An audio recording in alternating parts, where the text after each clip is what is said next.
Sudhakar next topic చూద్దాం. సౌమ్యుడ పోరాట యోధుడా BJP Ramachandra Rao ABVP దగ్గర నుంచి మొదలుపెట్టి ఆర్ఎస్ఎస్ వరకు కొనసాగుతూ ప్రయాణాన్ని భారతీయ జనతా పార్టీ తన జీవితం అనుకుని నడుస్తూ ముందుకు వెళుతున్నటువంటి రామచంద్రరావు గారికి ఇప్పుడు ఆ పార్టీని నడిపించేటువంటి బాధ్యతలని ఇప్పుడు భారతీయ జనతా పార్టీ అప్పగించడం జరిగింది. ఇప్పుడు ఆయన ముందున్నటువంటివి ఒక 4 సవాళ్ళు ఉన్నాయి. ఫస్ట్, భారతీయ జనతా పార్టీలో ఉన్నటువంటి అంతర్గత కలహాలని సరిచేసుకొని దానిని ఏకతాటి మీదకి తీసుకురావటం నెంబర్ 1. నెంబర్ 2, జిహెచ్ఎంసి ఎన్నికలకు సంబంధించిన దాంట్లో వాళ్ళకి ఆ బలం ఏదైతే ఉందో దానిని 100% ఒక మంచి రిజల్ట్స్ తీసుకొచ్చుకునే విధంగా ప్రయత్నం చేసుకోవటం. నెంబర్ 3, స్థానిక సంస్థల ఎన్నికలలో వాళ్ళు తమ ఓట్ బ్యాంక్ నిలబెట్టుకొని వాళ్ళు సెకండ్ ప్లేస్కి వచ్చే విధంగా, కనీసం ఫస్ట్కి రాలేకపోయినా సెకండ్ ప్లేస్కి కనుక వాళ్ళు టార్గెట్గా రీచ్ అవ్వగలిగితే అది నెంబర్ 3. నెంబర్ 4, జూబ్లీ హిల్స్కు సంబంధించినటువంటి ఉప ఎన్నిక విషయంలో మరి వాళ్ళ గనక అక్కడ గనక దాన్ని గోల్ చేయగలిగితే ఈ 4 ఆయన ముందున్నటువంటి ప్రస్తుతం బాధ్యతలు, కర్తవ్యము, ఆయన ఉన్నటువంటి సవాళ్ళు. మరి వాటిని అధిగమించి ముందుకు వెళతారా వెళ్ళలేరా అనేటువంటిది చూడాలి. కానీ ఆయన సౌమ్యుడు, మంచి మనిషి, వివాదరహితుడు, అజాత శత్రువు. మరి రాజకీయాలలో ఇన్ని మంచి లక్షణాలు ఉండి ఇంత యుద్ధాలు చేయాలంటే రామచంద్రరావు గారికి అది సాధ్యమైద్దా అంటే, ఆయన అడ్వకేటు ఎన్ని ఉన్నాయి, ఎమ్మెల్సీగా చేశాడు. బట్ ప్రజెంట్ ఉన్నటువంటి పాలిటిక్స్ సినారియోలో అసలు అలా లేదు. లైన్ అంతా ఇట్లా 100 మెలికలు తిరిగి ఉన్నాయి. బట్ చూడాలి. సుధాకర్ బైట్స్ ఉన్నాయి సార్, ఒకసారి బైట్ ప్లే చేయండి ప్లీజ్. ఎప్పుడు చెప్తా ఉంటాను, బీఆర్ఎస్ కో దేఖా, కాంగ్రెస్ కో పర్ఖా, బీజేపీకి దో ఏక్ మౌకా అని చెప్తా ఉంటాను నేను. వచ్చే రోజుల్లో 100 సీట్లు బీజేపీ గెలుస్తుంది, 15 సీట్లు ఎంపీ బీజేపీ గెలుస్తుంది సిద్ధంగా ఉన్నారు. మీకు రాబోయే రోజుల్లో తెలంగాణ నుంచి మీకు ప్రజలు కాంగ్రెస్ ముక్త తెలంగాణ చేసేటందుకు సిద్ధంగా ఉన్నారు. ఈరోజు ముహూర్తము జైత్రయాత్ర ప్రారంభమైంది రామచంద్రరావు గారి నాయకత్వంలో. ఇంకా తెలంగాణ సెక్రటరియట్ మీద కాషాయ జెండా ఎగిరేసే వరకు ఈ తెలంగాణ రాష్ట్ర తొలి భారతీయ జనతా పార్టీ ముఖ్యమంత్రి ప్రమాణ స్వీకారం చేసే వరకు ఆగది జైత్రయాత్ర. సో భారతీయ జనతా పార్టీ పెట్టిన ఉద్దేశం ఏంటంటే కాంగ్రెస్ విముక్త భారతం చేసి వాళ్ళ కోరిక నెరవేరుస్తాం. భారతీయ జనతా పార్టీ సైనికులుగా ఏదైతే ఫ్యామిలీ పార్టీ ఉందో అది ఫామ్ హౌస్కే పరిమితమైంది.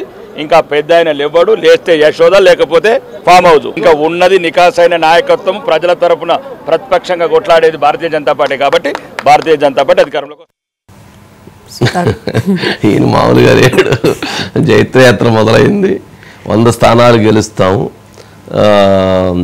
సెక్రటరియట్ మీద బీజేపీ జెండా ఎగరవేస్తాము, ముఖ్యమంత్రిగా ప్రమాణ స్వీకారం చేసేంతవరకు బీజేపీ తమదే ఆ జైత్రయాత్ర కొనసాగిస్తున్నారు. బాగుంది సినిమా డైలాగ్, ఆయన వారుకోవచ్చు ఎవరన్నా. సరే, రాజకీయాల్లో లక్ష్యాలు అలాగే ఉంటాయి, దాంట్లో ఎటువంటి తప్పు లేదు. పార్టీ పరంగా వాళ్ళు చేసేటువంటి ఆలోచన. సరే సుధాకర్, ఏంటి ఇప్పుడు మరి వారి ముందున్న లక్ష్యాలని, అంటే ఫస్ట్ పార్టీలో ఉన్నటువంటి అంతర్గతంగా ఉన్నటువంటి వాటన్నిటినీ ఒక తాటి మీదకి తీసుకురావటం. పాపం ఆయన సౌమ్యుడు, మరి అలాంటి వ్యక్తి దీనిని ఇంత సమన్వయంగా జాగ్రత్తగా తీసుకొని ముందుకు వెళ్ళగలుగుతారంటావా?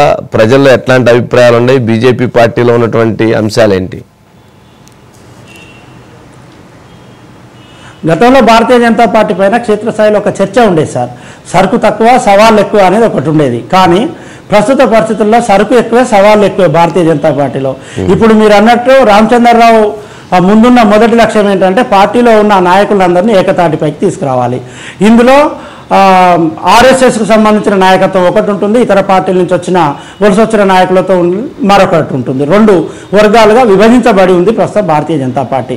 ఈ 2 వర్గాలను ఏకతాటిపైకి తీసుకొచ్చి ఆయన పార్టీని ముందుకు నడిపించి క్షేత్రస్థాయిలో ఉన్న కార్యకర్తల్లో మనోధైర్యాన్ని నింపి కార్యకర్తలను ఉత్తేజపరిచే రకంగా ఆయన ప్రసంగాలు ఉంటే అప్పుడు ఆయన అనుకున్న లక్ష్యాలను సాధించగలుగుతారు, 100 సీట్లు సాధించగలుగుతారు, సెక్రటేరియట్ పైన జెండా ఎగరేయగలుగుతారు. కానీ భారతీయ జనతా పార్టీకి సంబంధించి రాజకీయ వర్గాల్లో ఉన్న చర్చ ఏంటంటే తెలంగాణ రాష్ట్రంలో కానీ ఆంధ్రప్రదేశ్ రాష్ట్రంలో కానీ అధికారంలోకి వస్తామనుకున్న ప్రతిసారి ఎందుకో కాడెత్తేస్తుంది.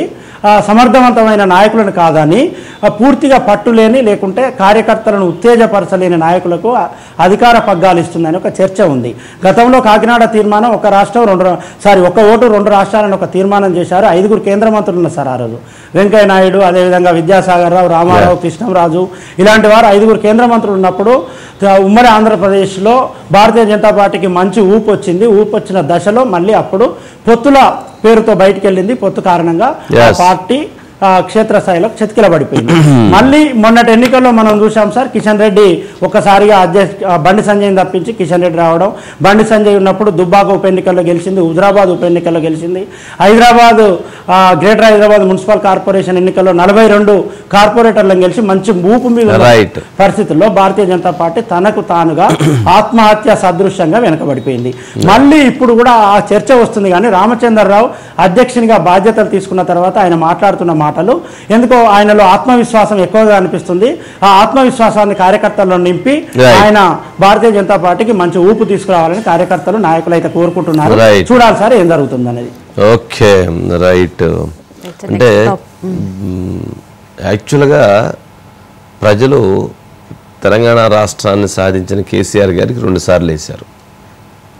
సరే, తెలంగాణ రాష్ట్రాన్ని ఇచ్చినటువంటి కాంగ్రెస్కి రేవంత్ రెడ్డి గారి నాయకత్వానికి ఒకసారి వేశారు. బీజేపీకి ఓటు వేయలే. ఇంకా వాళ్ళు దాన్ని కరెక్ట్గా ప్రజెంట్ చేసుకొని దాన్ని కరెక్ట్గా ఏకీకృతం అయ్యి సరైనటువంటి విధానంతో వెళితే వాళ్ళకు ఒక స్పేస్ అయితే ఇచ్చేటువంటి అవకాశం అయితే ఉంది. దాన్ని మరి ఎంతవరకు దాన్ని క్యాచ్ చేసుకుంటారనేది వాళ్ళ శక్తియుక్తుల మీద ఆధారపడి ఉంటుంది. Okay sir, next